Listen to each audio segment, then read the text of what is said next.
Glad to get over it. And thank you to everybody who did bake. A lot of people brought baked goods, and I appreciate the fact that they were willing to let us do that. Thanks.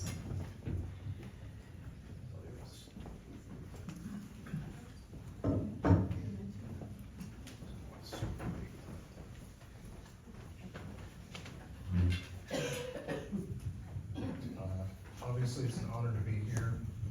I wrote all this stuff down because I'm not as off the cuff, I guess, but I've been digging through my memory trying to remember stuff that happened like 25 years ago. It's not that I haven't been in touch with Jim since then, it's just, I think the most important part of our friendship was way back when I was a kid.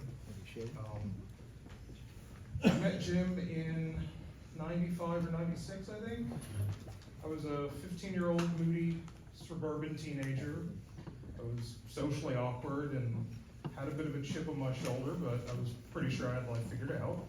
I don't want to give away the ending, but it turns out, to no one's surprise but mine, I didn't have everything figured out. But the way I met Jim was he was one of the main guys at the movie store at Park Air Landing in East Cobb County, Marietta, Georgia. And once a week or so, I'd get dropped off at the video store to find something to watch while my mom was at the Kroger in the same shopping center. And my mother was not a fast shopper, to put it mildly. So consequently, I ended up hanging around the movie store for an hour or more some afternoons or evenings. And if you remember video stores, they're not exactly exciting places to work.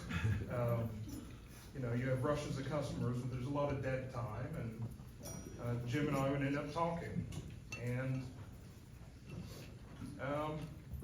Jim treated me differently than most of the grown-ups I knew at the time. I guess he was about 14 or 15 years older than me. But that's to say he spoke to me as an equal. He never talked down to me or insulted my intelligence or assumed I didn't know what I was talking about because of my youth. And we had some things in common. Most of us had some less than ideal childhood and family dynamics, shall we say. And we were both sort of loners, his wife Bonnie notwithstanding. We shared a passion for music and movies and books, obviously, and had many conversations about them while he returned tapes to their proper places on the shelves at the store during the aforementioned stretches of dead time between customer rushes. And if me following him around talking to him while he was working irritated him, he never showed it. Jim even went to the trouble of ordering the extended version of one of my favorite movies, which is The Abyss. At the time, it wasn't available to buy in stores. You could only get it for rental, but Jim somehow got it for me to add to my collection of VHS tapes, if you remember those. It's a long time ago. And he either used his movie store connection or his own money, neither would have surprised me, to ensure that I didn't have to pay the outrageous price rental tapes cost back then, which I think it was about $80, which in adjusting for inflation, that's about, well, pick a number depending on your economic views.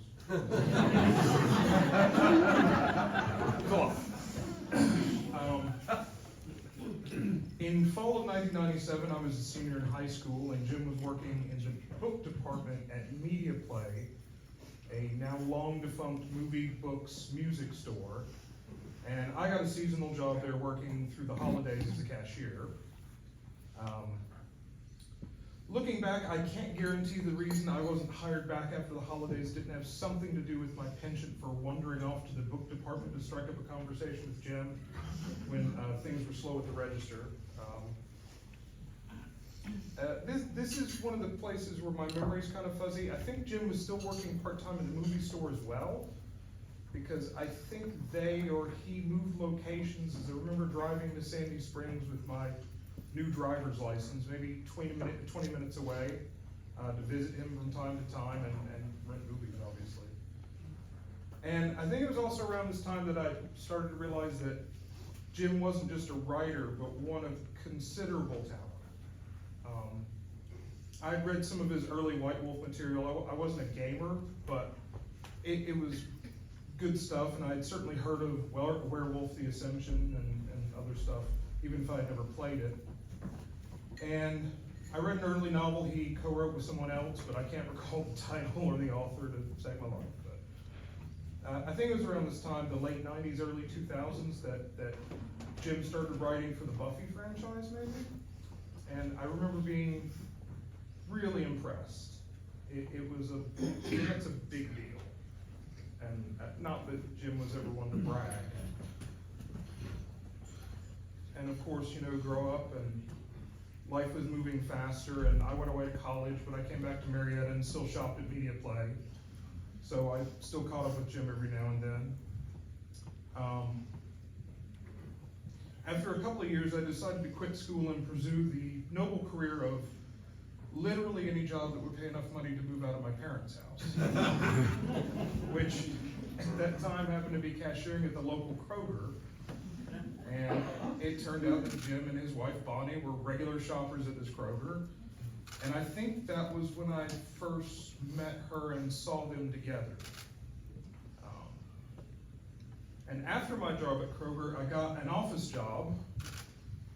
And around the same time, I won a contest with a cash prize. It was a computer thing, entirely too boring to go into here. But for a 21-year-old in the early 2000s, a few $1,000s was enough to pay off college debts. And remember that? $1,000. And enough to treat myself and a few friends to a night out. I don't remember who had the idea, but me or my best friend Shailene, who's also here,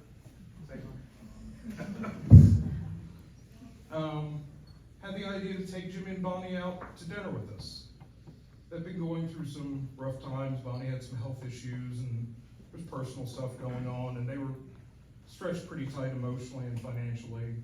And I don't want to give you the wrong idea. It wasn't like a charity thing. We just couldn't think of any nicer company to celebrate my extremely minor windfall.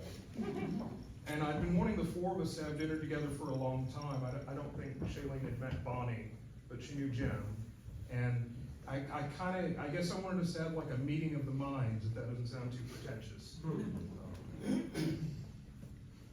I can't recall where the four of us went to dinner. Probably Italian. And there was a singer in the lounge upstairs doing a barely passable series of Billy Joel covers. I remember that. I can't tell you what we ate or what we talked about, but I can tell you that the feeling of that night has stayed with me for over 20 years. It was one of the finest nights out I've ever had with my friends in my life. And watching Jim and Bonnie together was eye-opening. Growing up, I didn't have a lot of good marriage role models, we'll say. And I was pretty cynical about the whole idea of having any sort of long-term partner. But seeing Jim and Bonnie changed that for me. And I vowed to find somebody I could treat with the same love, respect, and humor they treated with each other. And I'll come back to that a little bit. Not too much later, I promise. I want to say it was maybe a year after this night that Jim gave me a copy of Fireworks, which I believe was his third novel after Under the Oak Tree and Serenity Falls, and not counting co-writes and like franchise stuff and blah, blah, blah. We had a long conversation in the Media Play parking lot. We were both smokers then. I think we were discussing copyright laws or something. Anyway, we hugged and parted ways and didn't see each other for a while after that. I left school again to move across town to go to work in TV doing boring technical stuff. Media Play eventually went under. Jim and I hadn't been in constant contact before then. I'm sure we saw each other every few months or at least a couple of times a year, but once I moved, we fell out of touch for a while. A long while, something like 10 years maybe, during which time Bonnie passed away and Jim started working at Starbucks and also continued writing and writing and writing until he became the writer you know today. I think I found Jim's Dinner for One blog when I randomly Googled him. And then Facebook came along around the same time and we reconnected.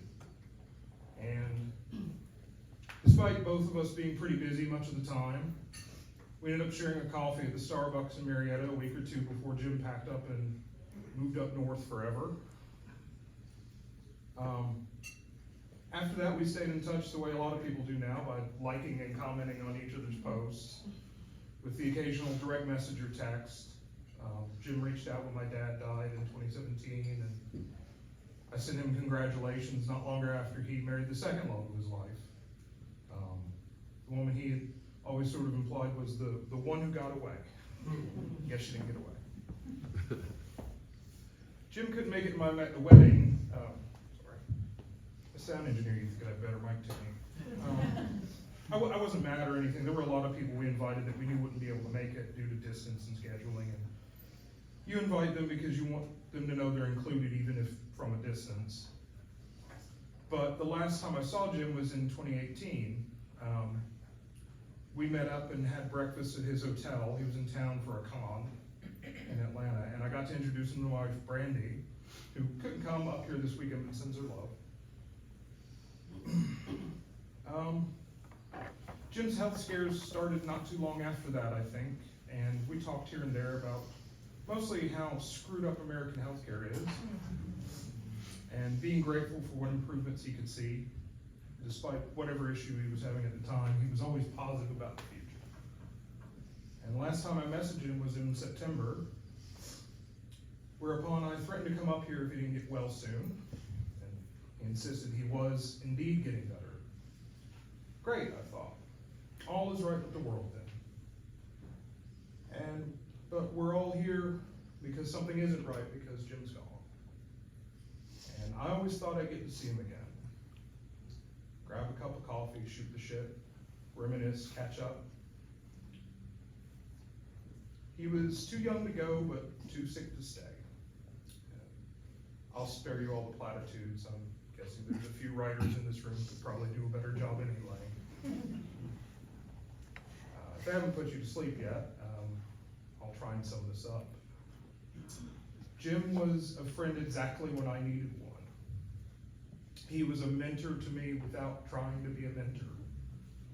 He taught me to treat people with kindness, even the people who don't deserve it.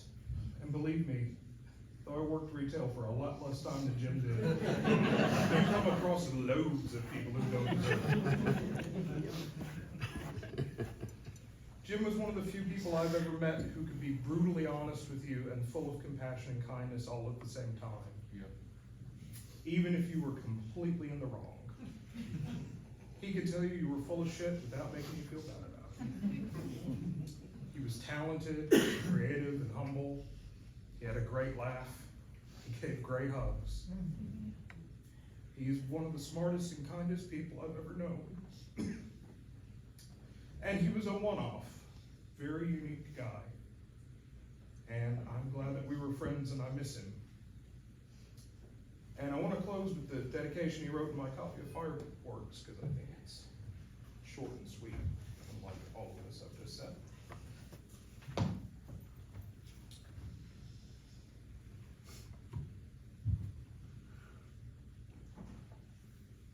May the path you walk be painless and full of joy.